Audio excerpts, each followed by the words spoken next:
வாங்க முட்டை பொடி மாஸ் பண்ணுறது பார்ப்போம். வெஜிடபிள் முட்டை பொடி மாஸ்.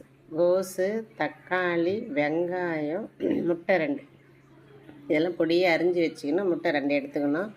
முட்டையை உடச்சி ஊற்றி ஒரு பாத்திரத்தில் ஊற்றி வச்சுக்கோங்க. அதில் மஞ்சள் பொடி கொஞ்சம், பெப்பர் கொஞ்சம் போட்டுக்கோங்க. போட்டு அடித்து வச்சுக்கோங்க.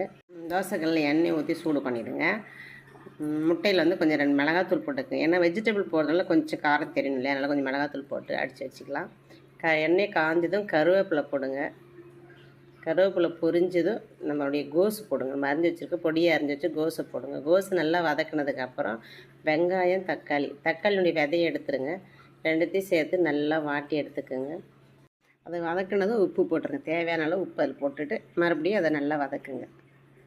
நல்லா உப்பு வதங்கினதுக்கப்புறம் உப்பு போட்டு வதக்கிட்டு அந்த முட்டையை உடச்சி ஊற்றிட்டோம். முட்டை உடச்சி ஊற்றி இந்த மாதிரி கொத்தி நல்லா உடச்சி நல்லா கொத்தி பண்ணிங்கன்னா பொடி மாஸ் ரெடி ஆகிடும். வெஜிடேபிள் பொடி மாஸ் சூப்பராக ரெடி ஆகிடும். காலையில் ஸ்கூலுக்கு போகிற பசங்க டிஃபன் சாப்பிட மாட்டேன்னு சொன்னாலும் இந்த மாதிரி செஞ்சு கொடுங்க. சூப்பராக சாப்பிட்டு கிளம்பிடுவாங்க.